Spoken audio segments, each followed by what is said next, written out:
will be able to understand the secrets of bhakti. Sometimes a person can attain to a maturity even in his youth, as happened with the Jesus, with the Shankar. At the age of 9, he wanted to go into sannyas. His father has already died. He spoke of this to his mother.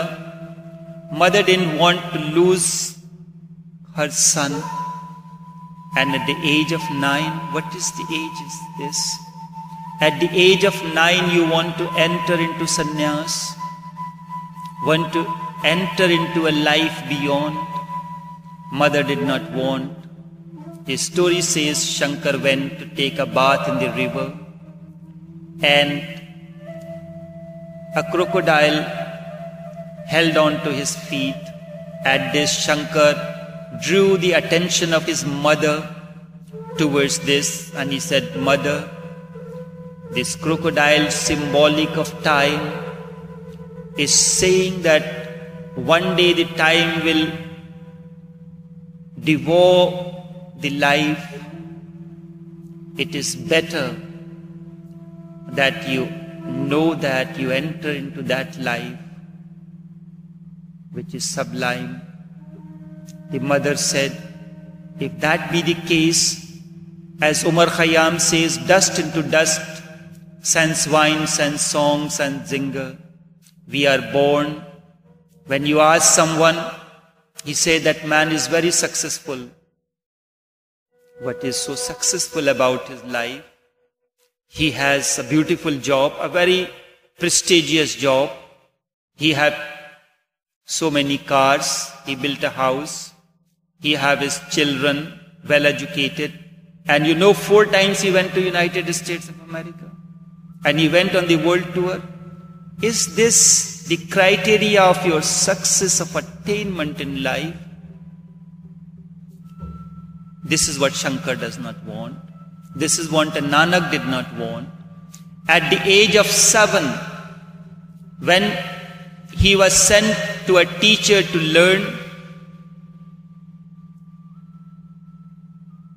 Nanak counted the numbers 1 to 10. When it reached 10, beyond that there is no number. Beyond 0, the number finishes. Beyond Z, there is no alphabet. The end of knowing.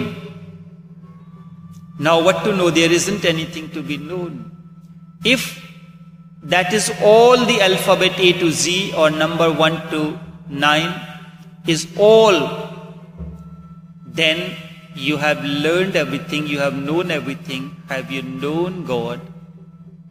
No. The Nanak, a boy, a 5-year-old boy, told his teacher, "Have you known that which is the end of knowing?"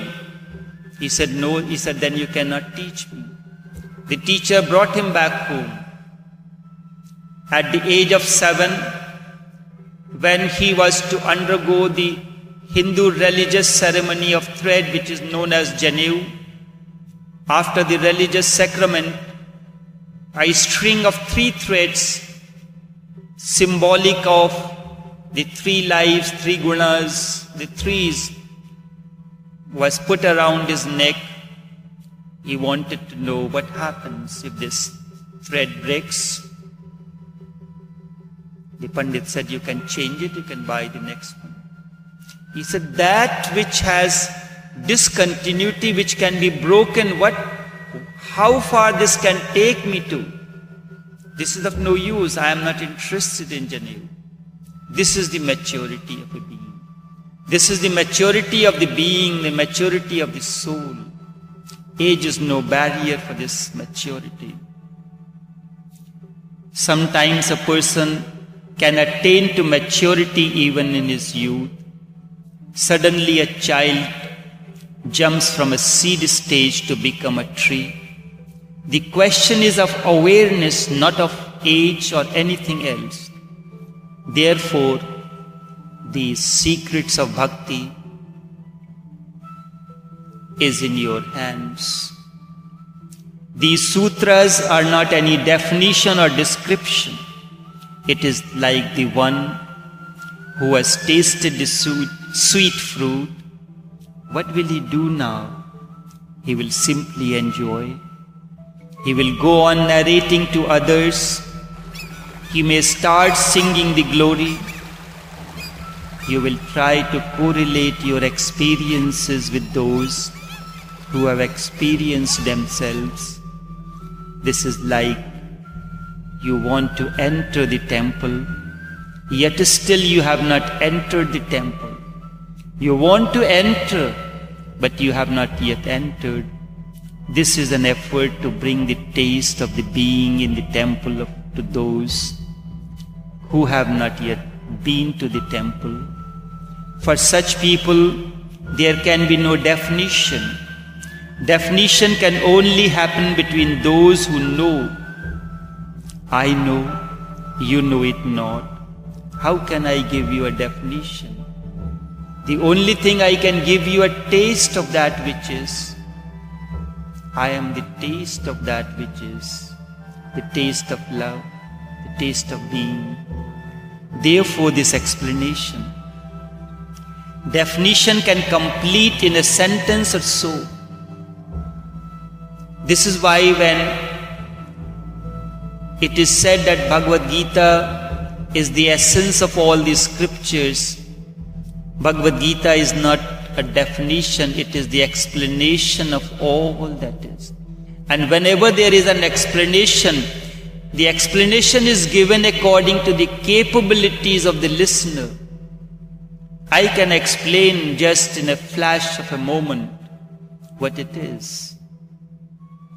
All that I have taken to explain the secret of bhakti and other talks, nothing like this was explained to me. Everything happened in a flash of a second when the so-called level of intelligence was not developed. At the age of 8 months, everything was transferred. It is the outcome of that the tree is allowed to grow. It is growing. Many flowers grow. The leaves turn gold, fall. And when the leaves fall from the tree, it not only nourishes the same tree, but it nourishes all those who are in the vicinity of that tree. I am the tree of consciousness. When the leaves fall in the form of any talk, in the form of any works as you have, the meditation, the way to self-realization in your hands, this is the outcome of leaves that have fallen from the tree of consciousness. It has not only nourished my being, it will nourish each and every individual, whosoever allows a few drops of this nectar to ooze into his being. Definition can be given in a sentence or so, but explanation is sometimes different. Explanation is always longer, and through explanation we can give the glimpse of that which is. Explanation is true to some extent, and to some extent it is not. It is so because when a learned one speaks to an ignorant one, he speaks the language that can be understood by the person. So when Krishna speaks to Arjuna, he is speaking to a despondent one who is on the borderline, who can become, the seed is in the borderline, it can remain as it is, or it can be planted and grow into a tree. This is the borderline. Arjuna is on the borderline. The season has come. And then Krishna gives so many explanations to make that despondent being transformed.